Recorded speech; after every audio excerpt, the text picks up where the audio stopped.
Hello, I would like to take you through everything that you get with this Math Escapes template resource. So if you look at your screen, everything that you see on the left-hand side will come with your purchase. And I'm going to take you through everything right now. The first is just to read first. It's about fonts that you may download. They're free. They're all Kimberly Guessman fonts. If you want your resources to look the way I have them set up. They're completely optional. You don't have to use them, but they're here. And then there's also some terms of use information on that one. Just please remember, if you are making any escapes with these, they must be for classroom use only. They cannot be posted for free for others to download on your website, your blog, and you cannot use them to make anything commercially. So the first couple are numbered because they are not actual challenge templates, and then we'll get into the challenges. So your first is envelope labels, and these you can edit just this part. So challenge A. And again, if you don't want to use the same fonts as me, you don't have to at all. You can switch to something different. If you want to change them to numbers instead of letters, you can certainly do that as well. So these would be your envelope labels. The next file is the hint cards template. These are completely optional, and they all look the same, and you're probably like, why are there so many on there? It's just because I didn't want you to have to duplicate slides if you don't have to. So right here where it says challenge X, you put in A or 1 or whatever you have here. You type your skill. So just for the sake of showing you, I'll type in solving equations, and then you can type your hints right here. You can also add tables or images or whatever you'd like to these hint cards to make them best suited for your students. The next one is a student booklet template, and this is a little bit hard to look at because it's sideways, because the booklet prints this way. So, but it's easy to work with. Everything that you see here, you can edit. So you can edit the challenge, and then you can edit not anything on this page, but you can add stuff. So if you have a table that you used for challenge A, you can insert a table here. What I like to do when I make an escape is I'll take a screenshot of the big page and I'll just add it here and flip it sideways. So you can do that as well. If you wanted to just use a text box, you just go to text box here, you'll type, and then use the arrow to turn it to 270 degrees, and then it'll fit right in here. Now let's get into the challenges. The first one, each challenge comes with both the template and a PowerPoint and instructions in a PDF. So I'm going to open both of these for this one and show you how they work together.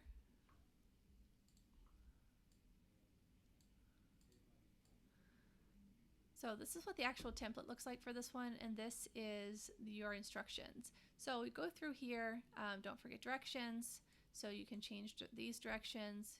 Don't forget to change your letter number or your challenge number here, type your skill. Then you can type in your questions, and then these numbers can be moved around. So if you don't want your students to have 8 letters that they pick out of this or 8 numbers, you can change that. Your code directions go here.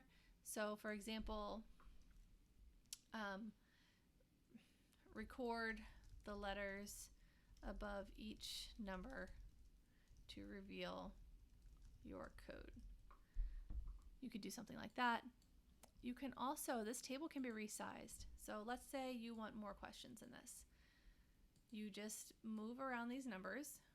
You can make them smaller. You can take this and bump these up so you have more room here, and then make your numbers either fit in there, or you can make them smaller just by going up here to the font. But I'm not going to move all of those for now. I'll just delete them while I'm showing you this. So if you want more questions, you can totally do that. And then just highlight here, copy, paste, and then you have a lot more questions for this challenge. So your directions are very, very visual that show you exactly what you can do and should do with each challenge. The next one is crisscross. So this challenge looks like this, where students solve a question on one side and draw lines to the answer. And the template instructions look like this. So once again, don't forget your directions.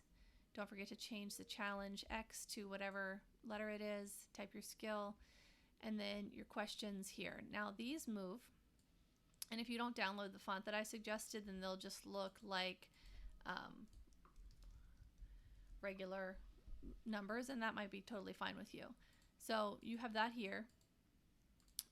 You can not change the stars here, but you can type different questions, and you can modify your answers over here. So you can move these numbers, but I suggest drawing your lines. So if you go up here to shapes and lines, so you, like if you know you want this one to go through a number, then you'll need to draw the line first and then do this. And then make sure you erase the line before you give it to students. So that's crisscross. Next is the decoder. So you have your instructions here, and then you have your template. So I'll show you these here. Okay, so this has multiple pages. So your first page of directions shows you how to deal with this. So type in your questions, type your code directions, all the standard stuff. The next one shows you how to actually make this code. So you can change these. They don't have to be letters. They can be numbers if you'd like. Right here, opposite, they can be letters. You can change these to be whatever you want them to be. You just cannot change the number of slices, basically, in the decoding rings. And my tip right here is to print a version of the wheel without letters or numbers. So if you just click and drag, you'll be able to delete everything here. And if you print this version first, then you can line it up the way you want it to and handwrite everything in first before you type. And then the next one is how to use the cell phone here. So the cell phone's written backwards, and that's just the type of font that's here. It's the direction that I have it set. So when you click to type, it'll change it the right way. Type here. And then when you let go, it'll go backwards. So that's what you want it to do. And then I just give you an example of a completed template. So you can see what I did here was I merged these together to make a table. So this is very, very flexible. This whole table here can be deleted, and then you can add whatever you'd like here. The next is, let's see, decoder and then decoding. So these are two different ones. So that was the decoder, this is decoding. Sorry, these are coming up small every time here. So this one's just a little, well, it's quite different in that, I give you an example here as well. So this is just multiple choice, basically. Type your problems, type your answers. You can add more lines in the table if you'd like. You can delete some, it's up to you. And then the way I have this, the way I use it is their answers. I'll take the numbers associated with each answer and tell them to add all the numbers together and multiply by 3 to get your code. And that's what you would type here. Add all the numbers together, blah, blah, blah. So that's how you would fill in the directions for decoding. The next one is fill in the blank. So we have your instructions, and then we have your template. So fill in the blank is where your answer to one question affects the next question. So you start by typing a problem here, and there's nothing here to type in, so you just go insert text box and draw. So you might say you want 12 plus 12, and then you know that answer is going to be 24. But since this is going to be a part of the answer that you don't want them to see, I would recommend making this in red. That way you know that needs to come off. So then you might say, okay, well, I want my next line to be 2 times 24, and that answer would be 48. So then that answer has to now become part of this question, and so on and so forth. And then your code could just say, your code is your very last answer. So that's how you set this one up. And again, just make sure before you give this to students that you go through and delete anything in red, so they would have just the black. Next one is line up. So the lineup instructions, this is a little challenging to do. So they have, oops, typo there, that's okay. So they'll have questions to solve here with answers here, and then I might say, the directions currently say, find the strip of paper from the envelope with each problem letter on it, write the answer on the strip, put the strips in order from smallest exponent to largest exponent. That is just an example. So you would say smallest to largest. So then you'd come over here and you would type your code in here. So you might say your code, and each letter changes out. Y-O-U-R code. So they basically, you can see what they're supposed to do. Once they get these ordered, then they can read is the name of your teacher or something like that. So you can change this, and these can be moved around as well. So if you're ordering something and the answer to H is actually the smallest or largest, however you have them order them, you can move these around as well. So that's line up. Okay, then you have match it. There's a couple different matching type challenges here. This is the first one. So with match it, they're given questions here. They're given 10 questions or problems, and then they have answer cards, and the cards have to lay on top. So you might type your problems here, just something simple like this. Obviously, you might have slightly more difficult ones. So your answer is like the first one was 10. You don't want to have them all in the same order here. 9, and so on. So then students will cut these out and lay them on top here to get their answers. So you have a big space to type directions here because you might need it. So you might want to have your directions be numbered. Let's say find the sum of each row, and then add the sums, or something like subtract row 2 from row 4, anything like that. So you're pretty flexible here with your code, but your code is going to come from the answers. If you don't want it to come from the answers, if you want it to come from letters, then all you have to do over here is type your answer and then enter down and put a letter. So then they'll lay it on top, and it might spell something going across instead. All right, the next one, this is your planning template. So this is a little bit out of order, but I'll bump a number 5 under it, so it'll be up there easy. So this is how you plan your escapes. So you write your challenge name here if you'd like. You can write the type of challenge, any prep to remind yourself, your code.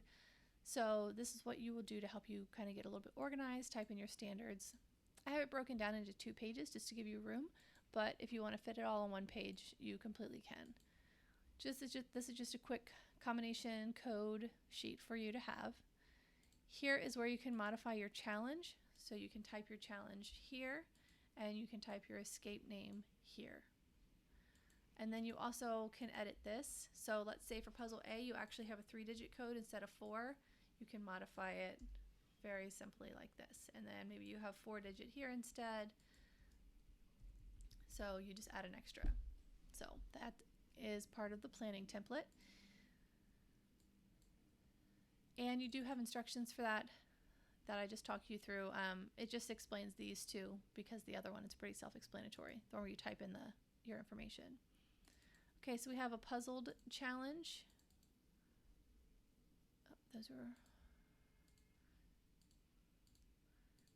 So there's a puzzled, and then there's a puzzled version 2. So I'm going to show you the difference here. So puzzled here, you have this one.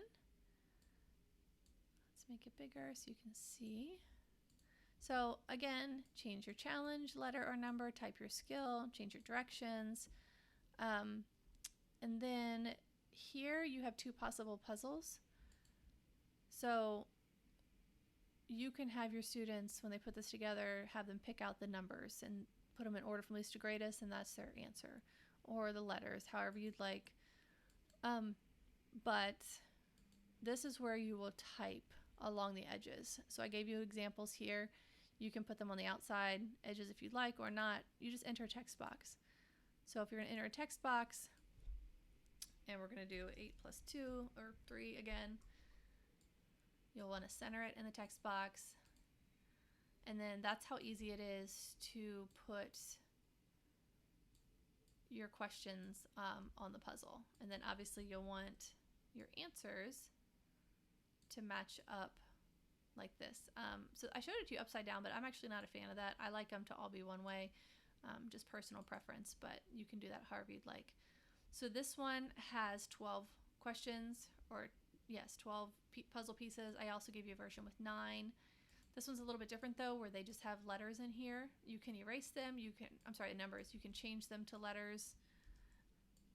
You can have it spell something. It's really up to you. But same thing, you'll take your text boxes to write your questions and answers around the edges of the puzzle pieces. So that's puzzled. And then you have puzzled 2.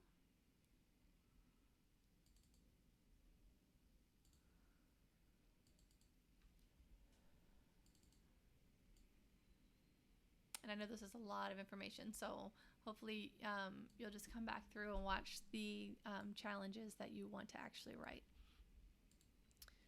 So change all the stuff as usual, and then here you will change this word to reflect what the puzzle is about. So let's say you're making a puzzle about slope, and then 3 digits, sum of the digits, quotient of sum, and 2. What that means is you'll copy these 2 pages front to back. So these numbers will print on the back of this puzzle. So once students assemble the puzzle, they'll carefully flip it over and they'll have the numbers. And then you can change the numbers. Well, no, you can't. I'm sorry. You can change your directions here. So you'll want them to write down the 3 digits. But then if you don't want them to find the sum, you want them to do the product, that's fine. The difference, that's fine. Obviously, you have to specify difference, highest, minus middle, minus low, or however you want. But you can change the directions there. So these pieces, if you were doing slope, for example, you would want to insert a text box. Oops. Maybe your first one has just the 2 points. So every top one will have points. And then every one here will have slope. And I know I'm just making this up. I know it's not correct. 1/2. And then maybe you will want to have a graph with the slope and then a table with the slope, and they have to find all the pieces that match up together and get their answer that way. So I'm showing you here, you can type your content, pages need to be copied front to back, and then this was an example that I did where I used slope from points. So this one looks a little bit different. This is a 4 and this is like this. Either way, well, here it is. So they all have 4 pieces, but they look different. So the shapes are different for each piece. Okay, so there's puzzle 2. And we'll have one more. And this one is called So Shady.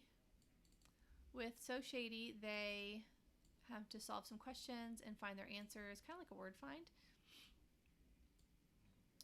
And then shade in each occurrence of their answer. So I see 60 here for an example. So let's say your question, let's say your thing is multiplication. And one of your questions is 10 times 6, sorry. What students will do is they'll go through and when they solve this, and they'll shade every time they see the 60. And what it's going to do is when they shade, what I recommend, how I use it, is to have numbers appear. So, or letters. So you can have these boxes shade in to be certain letters. And so what that means, what I'm trying to say is, let me see. So just like with the decoder ring where I recommend printing it first, I recommend the same thing here. So you can shade on your computer to make it easier. So let's say you want them to have the letter A. There's A. Maybe you want the code to be always, or I don't know, Alvin. I don't know. So anyway, you can just you shade first. That way you know what everything, where everything should be. And again, I'm just showing you how to do this real quick. So we're making it N. I don't know why I picked Alvin. I guess I got chipmunks on the brain. So then what you'll do is 10 times 6. You know that answer is going to be 60. So you'll go through and only where it's shaded will you put a 60. Then let's say you're going to do 9 times 7. You know that answer is 63. So you're only going to put 63s here. So you'll go through and do that for all of them. And then you'll fill these extra spaces with just any random numbers. And just make sure to be careful that you don't put numbers in that you've already used. So you might want to have a little piece of paper where you write down the numbers you've used so you don't make any mistakes. And then after you get everything in here, highlight the whole thing and then fill it white. That way you've gotten rid of the shaded part and your students don't get to see it. So this is all of the challenges. You have 11 challenges that you can customize, and your escape can have anywhere from 2, if you want to be quick, to 8 challenges. So you have plenty here to pick from. If you have any questions, you can always email me at Lindsay